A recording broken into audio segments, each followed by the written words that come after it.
Good morning, everybody, and welcome to the National Press Club here in Washington, D.C. To those of you who are joining us in the room and the many of you who are following online. My name is Kate Gibson, and I'm an international criminal lawyer based in Geneva.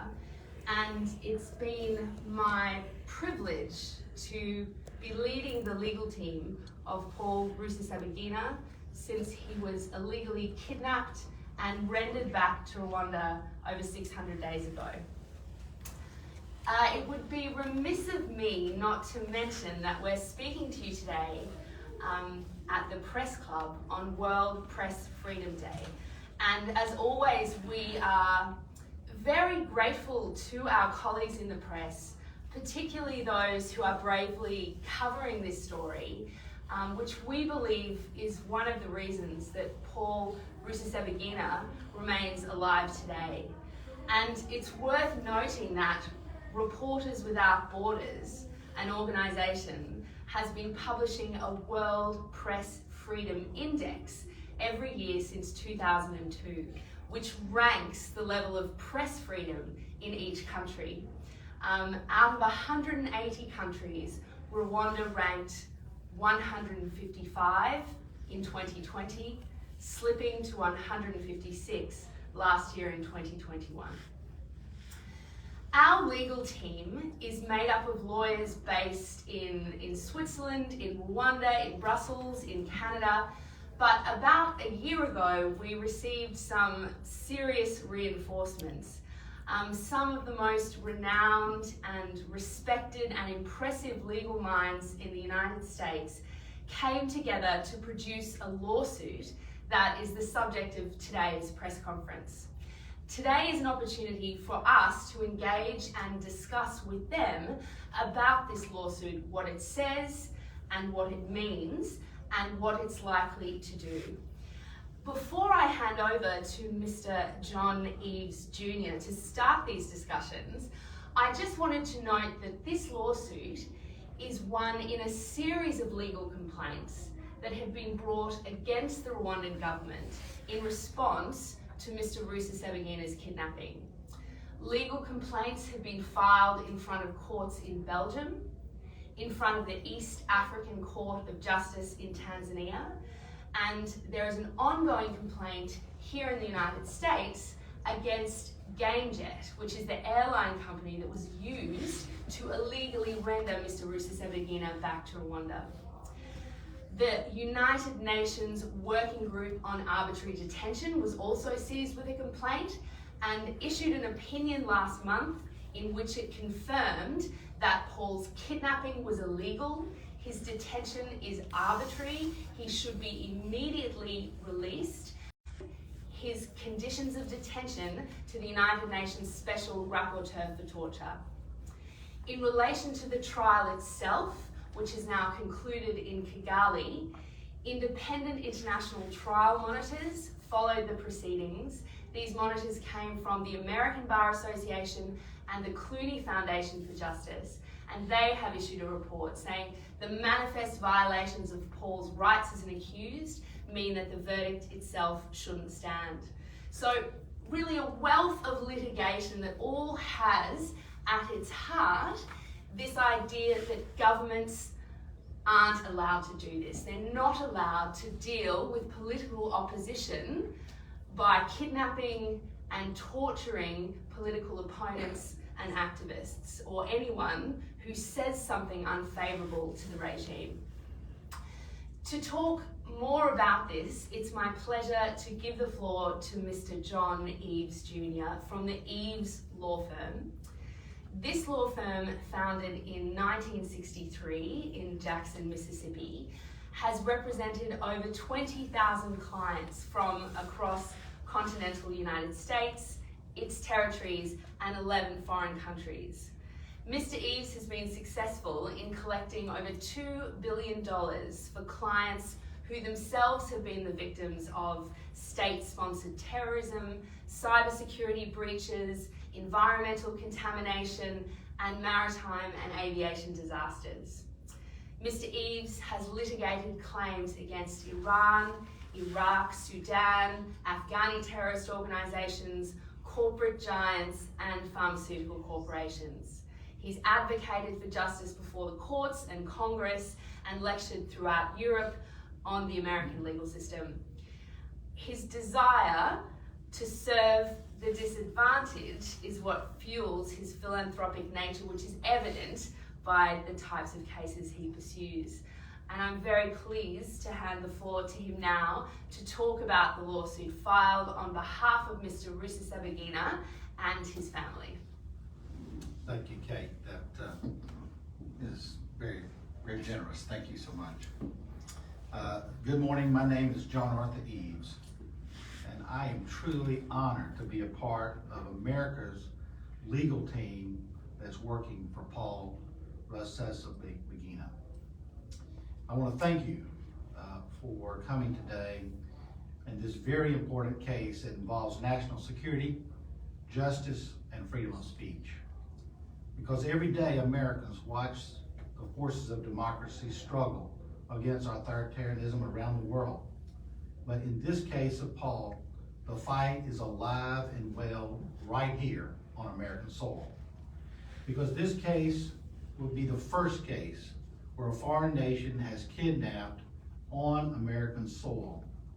And this case means not just compensation for the families, telling the truth, but it is also important for every American that we send a firm message to any nation that would kidnap someone on American soil.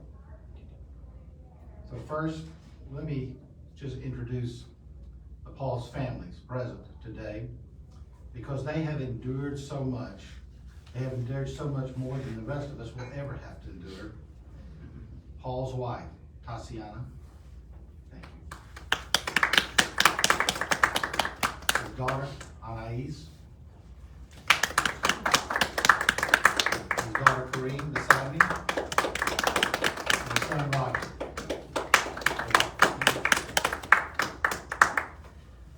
Now, most of us were first introduced to Paul in 2004 when his incredible story of courage and compassion during the Rwandan genocide was told in the critically acclaimed film Hotel Rwanda, and his subsequent autobiography, An Ordinary Man. During the genocide, Paul used the power of his words alone to save more than 1,200 men and women and children from machetes and machine guns. His heroic actions inspired me then and inspire me now and millions of others, because it is a testimony to what your voice can achieve. He was awarded the Medal of Freedom in 2005, the United States' highest civilian honor. His example of determination and obligation and the moral duty to confront evil shines through his children now and his wife, because they are the ones who have picked up the torch, trying to save the life of the man who saved theirs in that tragedy 25 years ago. Like so many who came before him, Paul came to the United States in a flight from political persecution. First, he went to Belgium from Rwanda. He sought refuge there, but that was not safe. And eventually he came home to the United States, to the great state of Texas, San Antonio, Texas. He sent his children to American universities, and he expected to live out his life in safety and in peace. He believed the U.S. afforded him the greatest protection for his family, so he could continue his work as an activist promoting peace and reconciliation without any fear of retaliation from any dictator. He has been a tireless advocate of human rights and the founding member of the Hotel Rwanda Rusesabagina Foundation that supports victims and survivors to this day. And for years, the Rwandan government has sought to discredit, to smear, and to silence Paul, and to retaliate against him for his criticisms of the government. And because of this criticism and his advocacy for human rights, Paul Kagame and his comrades have stalked, they have harassed, they have slandered, and they have attempted to assassinate Paul on 3 occasions. Now they have accomplished a kidnapping They have tortured him. They have falsely painted him as a terrorist.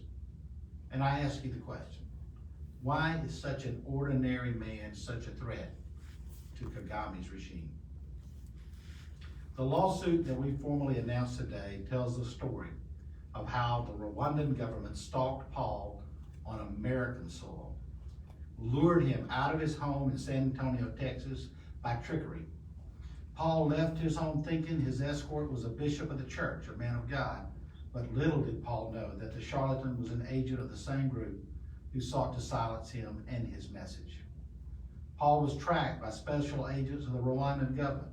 He's kidnapped, and now in Rwandan custody, he has been harassed, drugged, tortured, deprived of medical needs and basic human rights. These atrocities have been chronicled in our complaint. The sham trial that led to his arbitrary detention has been condemned in a report issued by the American Bar Association Center for Human Rights as part of the Clooney Foundation for Justice's Trial Watch Initiative. And the UN Working Group on Arbitrary Detention has called for his immediate release. Belgium's foreign minister, several prominent human rights organizations, and the U.S. State Department have all called the trial into question. This trial is a prime example of the subversion of due process and transnational repression. But now that the Rwanda regime has Paul, it thinks it can be silenced. But a torch once lit cannot be extinguished, and today we all speak for Paul. Paul's family has suffered greatly at the hands of this government. Tatiana has had to watch and wait while her husband was kidnapped by the very dictator who threatened him for over 20 years. She's had to listen to false charges designed to destroy his reputation and the principles upon which he has dedicated his life, working for peace and human rights. She's admitted to me that she cannot sleep at night. She has nightmares. And this is every day. Her daughter Karine has told me that she's been threatened with being cut with a golden machete, had her telephone hacked with Pegasus spyware. She's been accused of genocide denial. And the other members of his families have had their college classes viewed by members of the Rwandan government. The entire family, each one of them, each soul, has had to deal with the emotional trauma of knowing that the man they love is being mentally and physically tortured, that he's been denied the medical treatment he needs, given his past needs for cancer medication and the known strokes that he's had in the last months. But I tell you this, perhaps the worst terrorist act has been that the family has had to endure not knowing each day what's happening with Paul. Not knowing if he's alive, not knowing if he's being subject to torture. No one is able to rest. Everyone is constantly on guard with what lies will be told or what threats they will receive. This intimidation knows no bounds. Why does a government that already has Paul captive, has him sentenced to 25 years, why do they need to continually harass and do these things against his family? Today, Paul is not the only hero that we celebrate, but today I celebrate his family as heroes as well. Rather than live in fear, rather than shrink back and hide, they have decided to follow their father's example, to stand and fight this evil. They refuse to be bullied, and I am honored to be a part of the team that stands with them. And they have inspired me to take action. Now, we cannot control how this regime will treat Paul during his captivity from now on out. We can't control that. But what we can do is make sure that the truth is told, that the American justice system shines a bright light to bring the truth out, and to make sure that members of Congress know the true nature of the Rwanda regime. They will not be able to hide in the U.S. U.S. court system. I want you to know, family, that you're not alone in this fight, that we all stand with you. And we will not stand by as the democratic values and human rights are attacked by a tyrant. We cannot ignore as Americans an act of foreign espionage conducted on American soil against a legal permanent resident of the United States. And I'm honored to be just one of this legal team. Today we also have the Perlis Law Firm. Steve Perlis, sitting in the back of the room there, also joined by Emily Amick. This law firm has joined with us. They have been engaged in private civil litigation against state-sponsored terrorism for over 30 years. They filed claims against Iran, Syria, Sudan, and Libya for thousands of terror victims. They have been successful in taking on private institutions that have laundered money for terrorist organizations. And their firm's work has resulted in billions, not millions of dollars, in reparations for American victims of terrorism. Sitting beside me is Agnesha Frischman. She's chair of Cohen Milstein's Human Rights Practice. She is internationally acclaimed expert and leader in the field of human rights law. She represents individuals who have been victims of torture, human trafficking, forced and slave labor, and other violations of international law. She regularly litigates human rights violations against corporate giants like Chiquita, Exxon, and KBR. And she's most famous for being a member of the legal team that successfully represented survivors of Nazi-era forced and slave labor against the German and Austrian companies that profited from their labor, and these have also resulted in multi-billion-dollar settlements. It is an honor to be here. Emily, who I mentioned earlier as part of the Perlis Law Firm, is a senior policy counsel at the Perlis Law Firm. She formerly served as counsel to Senator Majority Chuck Schumer and has helped write and inform him on a lot of the laws dealing with terrorists, holding terrorists accountable in the U.S. legal system. Now, this team has dedicated their lives to helping people rebuild their lives who've suffered for similar atrocities. And collectively, they have over 100 years of joint legal practice. This is a good team. If you wanted to create the dream team for this situation, this is them. And I want to assure you that the American justice system is strong enough to stand up to the current Rwandan government. This American judiciary has always been protectors of citizens' freedoms. And every single day that Paul suffers, the Rwandan government will pay damages, will pay more every day that he suffers. They will pay in dollars, and they will pay as reputation.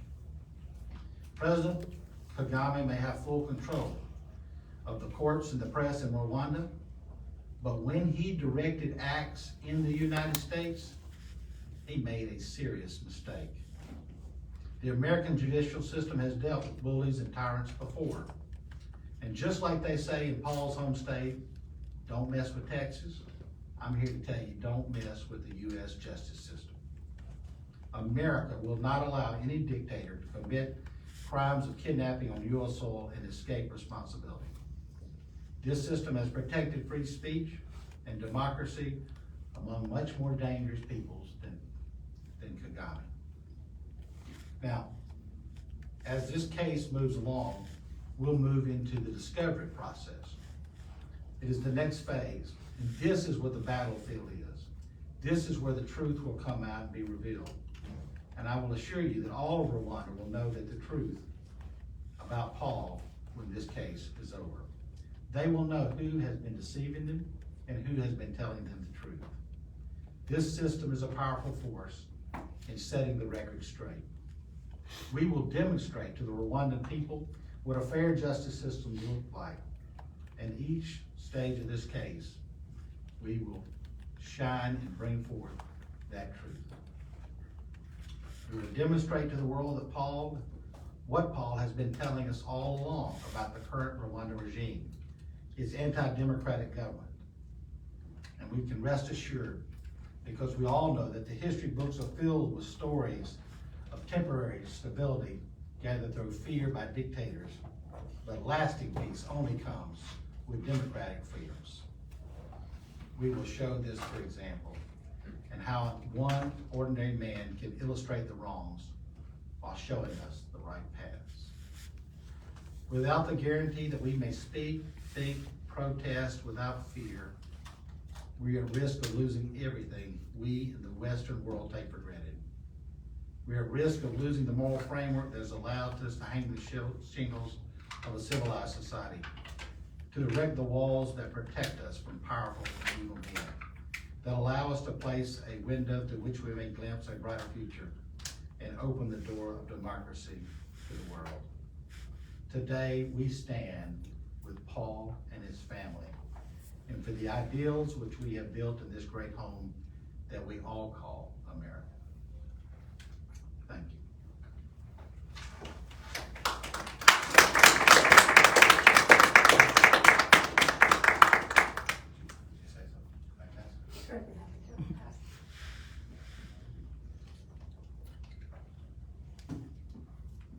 Thank you. My name is Agnieszka Frischman, and I'm honored to join the legal team here today. I was astounded to learn the facts of this case, and I think most Americans would be astounded to learn that someone, in this case a private citizen and human rights icon, could be lured from their home in the United States, in Texas, lured to a foreign country, kidnapped, and put on a show trial by a vindictive dictator. This type of malfeasance that violates international law cannot be tolerated by countries that value the rule of law and ought to be condemned by all civilized nations. These allegations are deeply troubling, and they're made even more so and more urgent by Paul's fragile health and by the reports of the severe and illegal torture that he suffered while detained in Rwanda. I'm honored to assist Paul Rusesabagina's family here and to join in this lawsuit, Mr. Eves, and I look forward to prevailing in court. Thank you.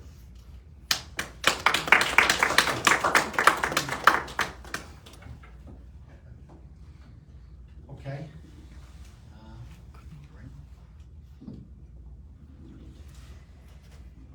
For the past 613 days, our family has been doing everything possible to save our father's life. We have suffered. Our father has suffered. And every single day, we are afraid to receive a call that our father has taken his last breath. We have tried everything to follow in his footsteps, to follow his example, and to stand up for what is right. Our father is a humanitarian, and he has always stood up for the vulnerable. We look forward to our father's name being cleared in an American court, where we have the best justice system in the world. Thank you.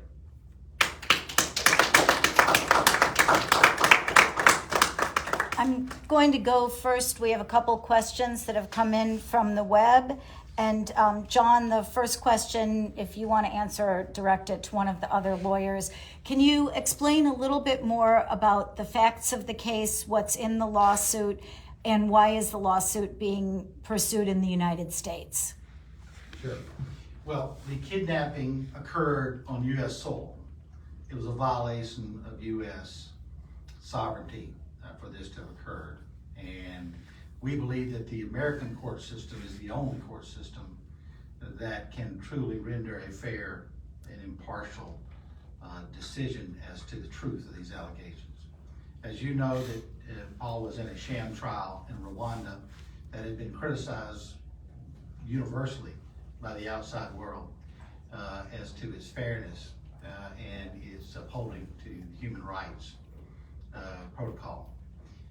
The American court system will reveal that truth, and every American has an interest in this case because we cannot allow anyone to be kidnapped on U.S. soil by any foreign nation.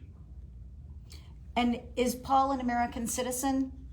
No, Paul is a permanent legal resident of the United States. He has children that are American citizens, but that should not be a distinguishing factor. anyone who seeks asylum in the United States should be under the safety and security of the American system. And isn't it true that Paul's a Belgian citizen and a U.S. Presidential Medal of Freedom winner? And if you could maybe say that for the... Yes. Paul is a Belgian national, but he's also a recipient of the Presidential Medal of Freedom awarded to him by President Bush in 2004. And has there ever been another U.S. Presidential Medal of Freedom winner kidnapped by a foreign government on U.S. soil? Never. There's never been a Presidential Medal of Honor winner kidnapped on U.S. soil. There has never been a kidnapping on U.S. soil by a foreign national government.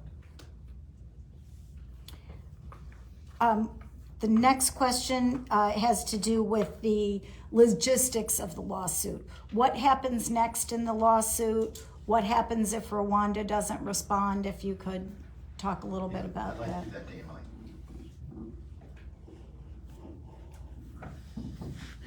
Rwanda has until May 8th to reply to our complaint. If they choose not to participate, the case moves forward without them.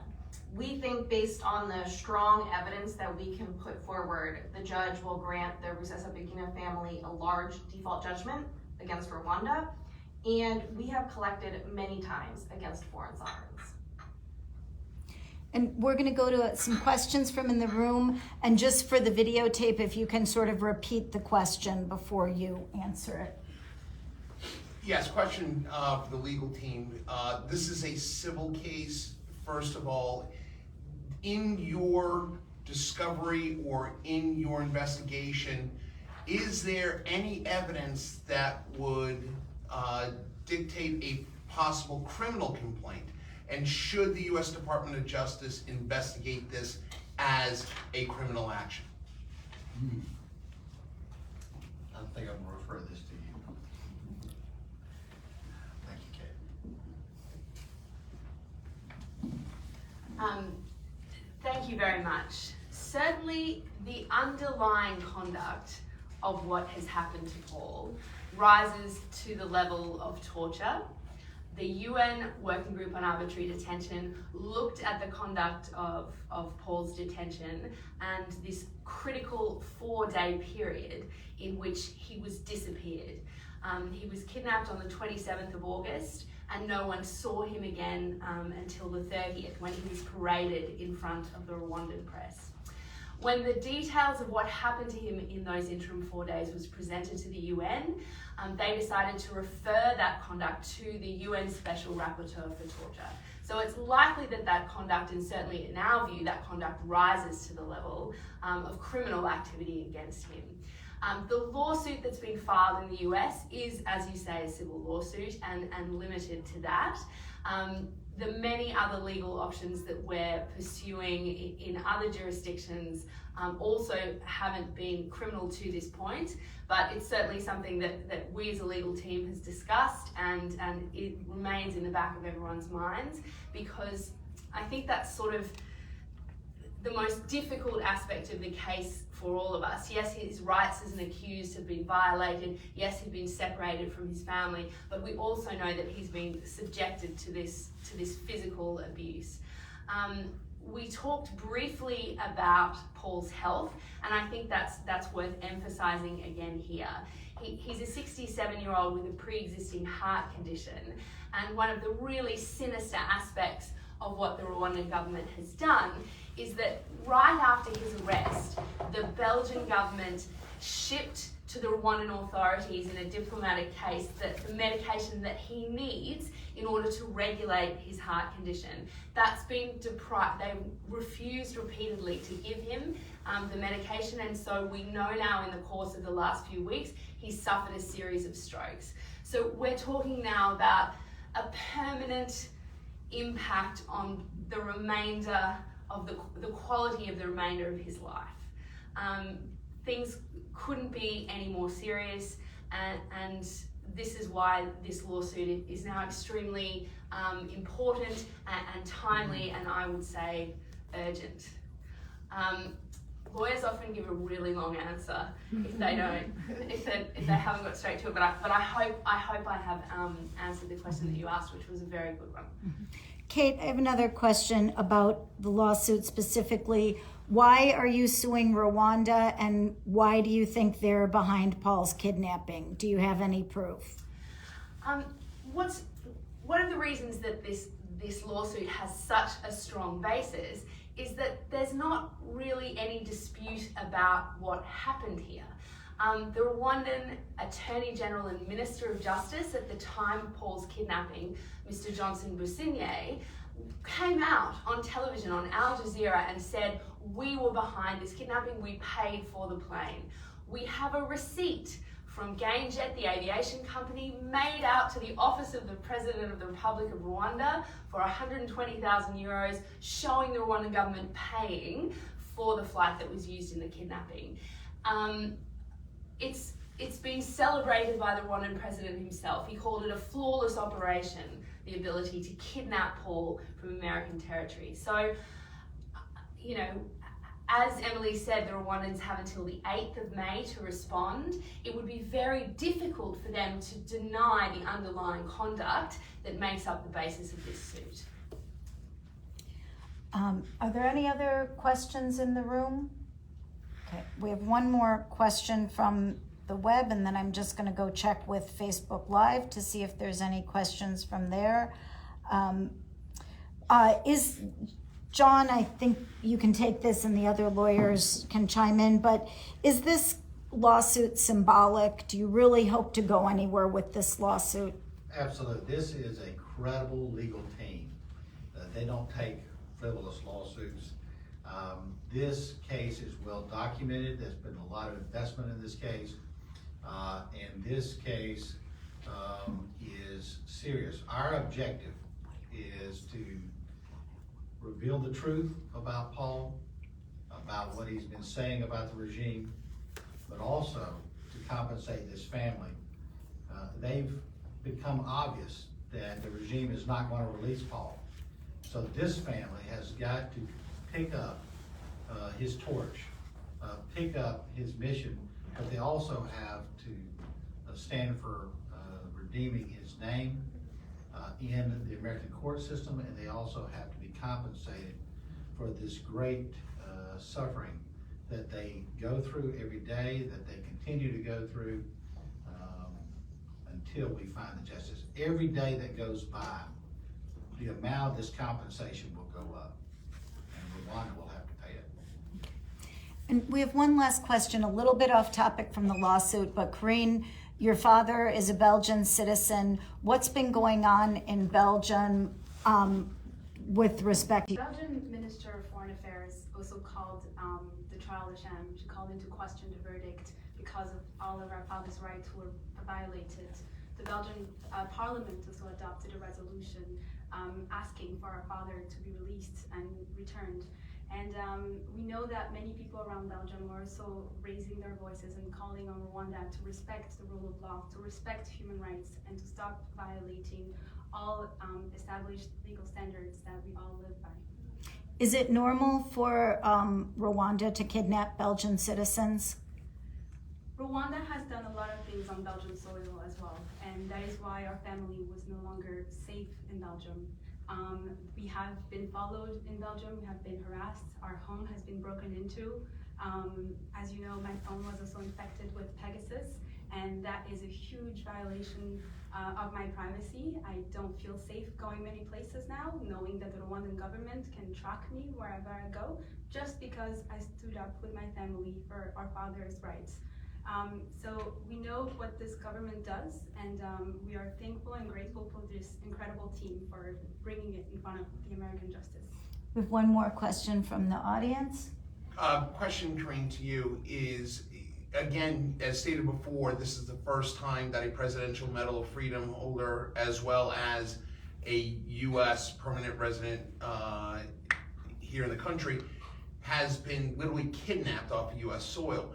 Have you been contacted, or have you had discussions with Secretary Blinken or the Biden administration, and what has the Biden administration, Secretary Blinken and the State Department done to either facilitate, because from our standpoint, we have not seen a lot of action out of Boggy Bottom.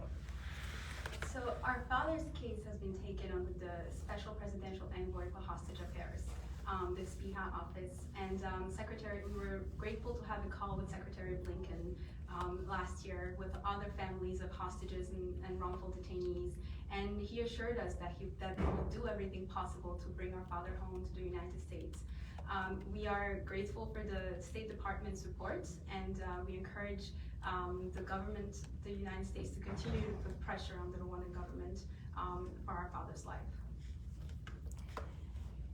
And I have one last question, and then if the legal team wants to make any last remarks, but what exactly is the lawsuit hoping to accomplish? What is the $400 million? Could you tell us a little bit about what you're trying to accomplish with the lawsuit? Sure. Well, as an American myself, we cannot allow foreign national governments to come onto U.S. soil and kidnap anyone. Secondly, and probably more importantly, this family deserves compensation for the suffering that they have had in this case. And thirdly, is that it is important to use this lawsuit as a tool to continue Paul's message and mission of exposing this regime's atrocities and violations of human rights to all Rwandans. And I think that Rwandans will eventually, through the American legal process, will understand who is really telling them the truth in Rwanda. And we've talked about kidnapping. Can you just explain, Kate, just some people have said he was lured, not kidnapped. Can you just explain a little bit about why we know that he was kidnapped? What happened to Paul falls squarely within the legal definition of kidnapping. Interestingly, we saw today the Rwandan government spokesperson coming out and saying that this lawsuit is frivolous and baseless, and that Paul was not kidnapped, and he came to Rwanda of his own volition, and he was arrested pursuant to a pending arrest warrant. This just isn't true. There is not and has never been an arrest warrant issued against Paul Rusesabagina, nor has it ever been produced either to him or his lawyers or in support of this claim that has been repeated by the Rwandan government that his arrest was lawful. He was kidnapped. He was brought against his will on a plane in which he was drugged and tied up at the mouth, hands and feet. There isn't any sensible legal challenge to the fact that Paul was kidnapped, and the Rwandan government again today repeating that it was lawful and pursuant to arrest warrant just really highlights for us the strength of our claim and the weakness of any counter argument.